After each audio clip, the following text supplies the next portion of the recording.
Tuhan bersamamu. Inilah Injil suci menurut Santo Matius.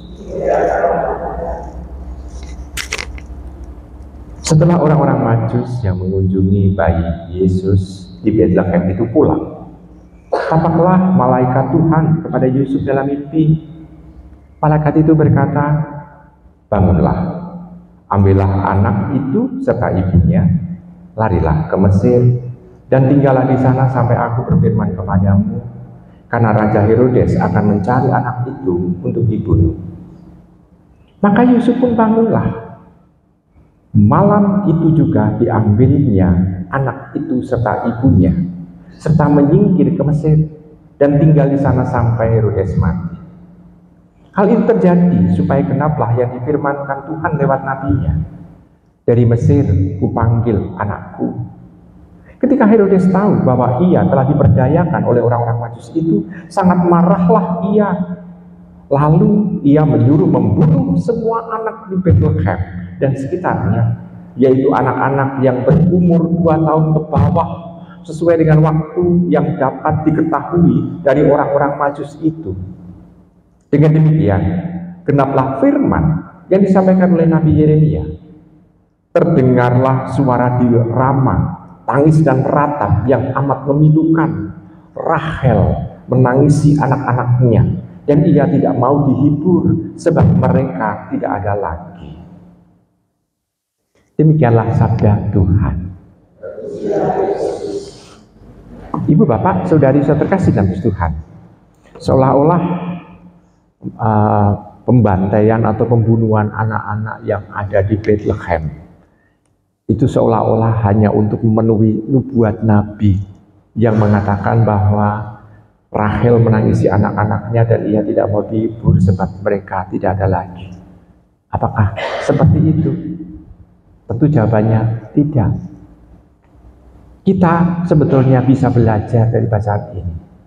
Kalau orang itu mau punya kuasa, Herodes kan ingin punya kuasa, ingin menguasai semuanya. Dan kalau ada Mesias lahir, kekuasaan Herodes itu merasa terganggu. Kenapa? Karena ini adalah kelilip. Kelilip itu seolah-olah yang membuat dia itu merasa tidak lagi dihormati oleh banyak orang.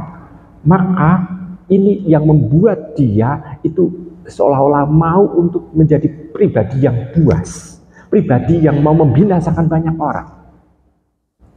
Saudari-saudari terkasih dalam Tuhan, kita bisa melihat di sana Herodes bertindak itu karena dia gila kuasa. Herodes saking gila kuasanya, dia mau membantai orang. Dia rela demi kekuasaannya orang lain mati bahkan. Dan kita bisa melihat yang menjadi korban adalah anak-anak. Dan kita bisa melihat anak-anak tidak punya dosa, justru dikorbankan. Dan kita tahu anak-anak nggak pernah minta untuk dilahirkan, tapi hidupnya yang baru saja itu lahir harus dimatikan. Ya, saudari kasih dalam Tuhan. Kalau demikian kita bisa melihat bahwa hawa nafsu, keinginan untuk berkuasa, kalau itu tidak dikelola, akan membinasakan banyak orang. Maka bacaan ini sebetulnya mengingatkan kepada kita, hati-hati kalau kita mempunyai kuasa, hati-hati kalau kita mempunyai kekuatan, karena itu kalau kita tidak hati-hati dan tidak sesuai dengan kehendak Allah, akan merugikan banyak orang. Nah, saudara terkasih dalam Tuhan, dalam banyak sejarah dalam kemanusiaan ini, di negara mana saja kita bisa melihat kalau orang sudah gila kekuasaan, dia akan berani untuk membinasakan lawan politiknya, seolah-olah menjadi suatu semacam bayangan yang akan membinasakan kekuasaannya, sehingga harus dibinasakan. Maka ini sebetulnya mengingatkan kepada kita bacaan ini.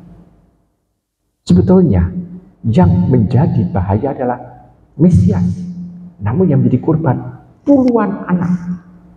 Kita bisa melihat nyawa itu. Maka ibu bapak, saudara kasih dalam Tuhan, martir anak-anak ini sungguh-sungguh memperlihatkan bahwa kematian yang dia lakukan itu karena kekejaman orang, kebiadaban orang.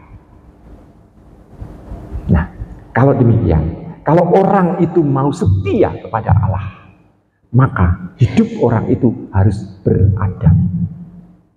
Ada adabnya, bukan biadab, tetapi adabnya.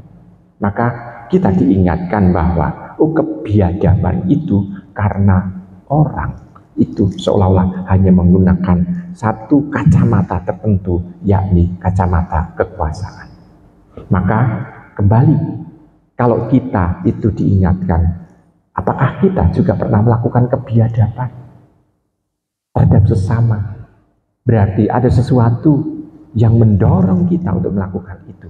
Dorongan itu apa? Maka hendaknya kita sendiri itu mampu untuk memperbaiki diri, membetulkan diri. Pertobatan selalu harus diadakan sampai kehidupan kita diambil oleh Tuhan sendiri. Jadi langkah pertobatan tidak hanya sekali, dua kali, namun harus kita lakukan sampai diri kita mengalami kematian. Supaya dalam kehidupan kita ini, kita bisa selaras dan juga bisa senantiasa hidup sesuai dengan kehendak Allah. Selamat merenungkan.